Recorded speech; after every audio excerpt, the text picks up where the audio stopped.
Sister, kailan mo plan bumalik sa church? Pag di na ako busy. Ano yung Mare? Ito, nagdudurog ng kanin Para saan? para sa tanghalian, para maisangag man lang.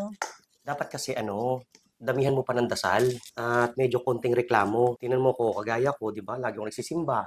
Dapat kayo rin. Nakakamiss talaga yung mga taong walang pananampalataya. Hihintayin pa talaga nila na sumabog yung mundo bago sila maniwala.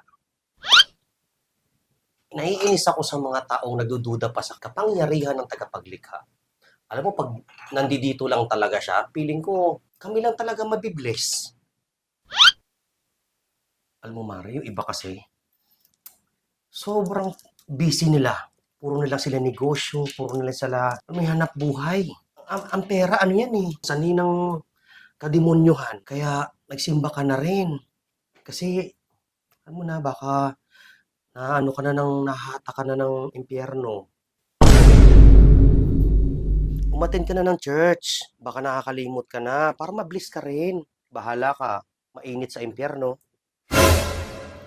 Mabuti ka kang tao, pero kung hindi ka naman nagpupunta sa church, hindi rin siya matutuwa sa'yo. Nagpipray pa ba kayo, Mare? Ako lagi ako nagpipray.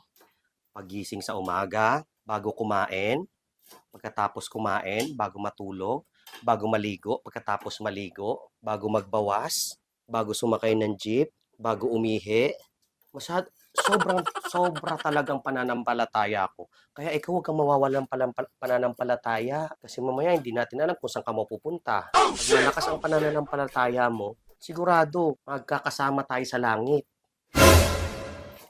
Tsaka Mare, huwag mong gagayahin yung ating kapitbahay na si Maria.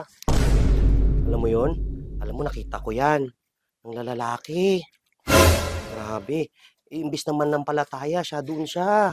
Ang lalaki siya, iniiwanan yung kanyang anak at ang kanyang asawa. Diba? Huwag mong gagayahin yung ibang mga marites dyan. Mahiling magchismis ng mga kapitbahay. Doon na lang tayo sa church. Nalulugod pa sa iyo ang ating tagapaglikha. Saka isa pa nating kapitbahay dyan. Naku, ang dami-daming asawa. Huwag mo silang gagayahin. Hindi nila alam ang utos. Ang kinakain mo? Uy, huwag ka na mag-overeating. Kasalanan yan. Gusto mo bang mapunta sa impyerno? Sobra ka kumain.